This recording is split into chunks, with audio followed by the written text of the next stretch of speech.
As a woman working on this documentary, what did it feel like you to be in this role, and what do you feel that you brought to it? Yeah, I think, as a woman, we're very dynamic and obviously our perspectives, but this really is about everybody. This isn't about one particular, person. It's really telling the story of Dr. Martin Luther King Jr. sacrificing his life to make a difference in this country.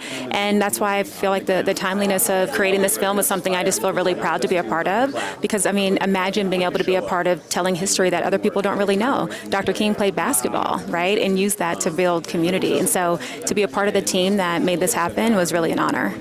So I had no clue about this story, so for you guys to bring it to light, it's amazing. So with that being said, while working on this, what are some things that you learned that you didn't know before? Right. That he could, do a layup with his left hand. That was really exciting. But then also, it's telling his story, but it's also telling the story about how President Obama, brought people together using the game, and how he was so superstitious about getting on the court and building community amongst his people, to ensure that people saw how he's just like everybody else. And so I think, again, the theme right now is, especially for the country in this day and age, is that we all need to be able to sacrifice for the greater good. And so to have this film be able to premiere here is so special.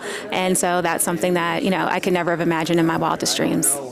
And then lastly, can you talk a little bit about sports and activism? Because a lot of times they're like, just play, bounce the basketball, throw the ball. But can you talk about how important it is for athletes, to talk about activism? Oh yeah, I came from the NBA, so my background was actually in working in social impact, but for the NBA, and so my role was to help those players be more active in social impact. So it's been in my bones, and so a lot of what you saw with players registering to vote and going out to support a lot of those campaigns, I was on those teams that made that happen. So I know firsthand how important it is for them to help, use their voice to change the game.